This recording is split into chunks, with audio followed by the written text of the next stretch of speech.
குறைந்த விலை நிறைந்த தரம் தங்கள் தேவைகள் அனைத்தும் ஒரே இடத்தில். ஜெயச்சந்திரன். செங்கோட்டை நகராட்சி நகரமன்ற கூட்டத்தில் திமுக அதிமுகவினர் இடையே கடும் வாக்குவாதம் நடைபெற்றது.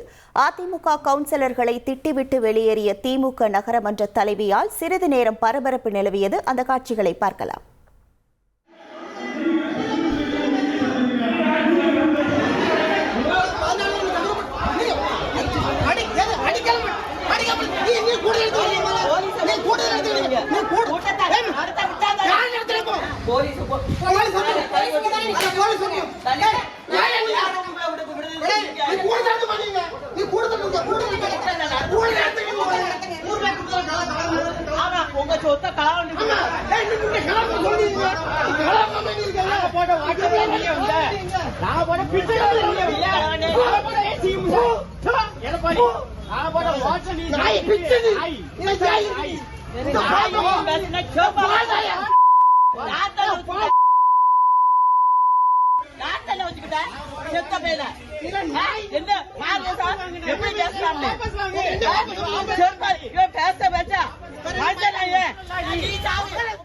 இது குறித்தான முழு விவரங்களோடு இணைகிறார் நமது செய்தியாளர் தங்கம். வணக்கம் தங்கம், இந்த சம்பவம் தொடர்பான முழு விவரங்கள்.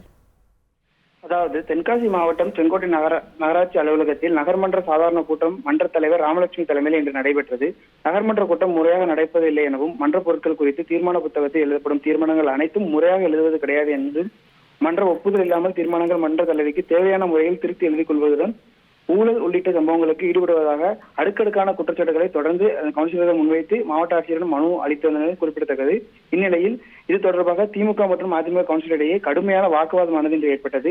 இந்த நிலையில் பெரும்பான்மையான கவுன்சிலர்கள் மன்ற தலைவியின் முறையான பதிலளிக்காமல் தீர்மான புத்தகத்தில் கையெழுத்திட மாட்டோம் என்றதால் கூட்டம் ஒத்திவைக்கப்படுவதாக ஊராட்சி மன்ற தலைவி ராமலட்சுமி கோபமாக வெளியேறினார். இதையடுத்து அதிமுகவை சேர்ந்த கவுன்சிலர்கள் மன்றத்தில் முறையான விவாதம் நடைபெற வேண்டும், கவுன்சிலர் கேள்விகளுக்கு பதிலளிக்க வேண்டும் என அவரை விரட்டி சென்று திமுகவை சேர்ந்த மன்ற தலைவர் ஒருமையில் திட்டத் தொடங்கினார். இதைத் தொடர்ந்து இதில் வாக்குவாதம் ஏற்பட்ட நிலையில் அதிமுகவை சேர்ந்த கவுன்சிலரும் மாறி மாறி ஒருமையில் நகராட்சி அலுவலக வாயிலில் திட்டி எச்சில் துப்பி சம்பவம் வாக்குவாதத்தில் ஈடுபட்ட சம்பவம் பெரும் பரபரப்பை ஏற்படுத்தியது. தொடர்ந்து அவர்கள் பேசிய காது கூசும் வார்த்தைகளானது அப்பகுதியில் சிறிது நேரம் பரபரப்பை ஏற்படுத்தியது. தொடர்ந்து தற்போது இந்த சம்பவம் குறித்து போலீசார் விசாரணை மேற்கொண்டு வருவது, செங்கோட்டை போலீசார் விசாரணை மேற்கொண்டு குறிப்பிடத்தக்கது. உங்கள் விவரங்களுக்கு நன்றி தங்கம். குறைந்த விலை நிறைந்த தரம் தங்கள் தேவைகள் அனைத்தும் ஒரே இடத்தில். ஜெயச்சந்திரன்.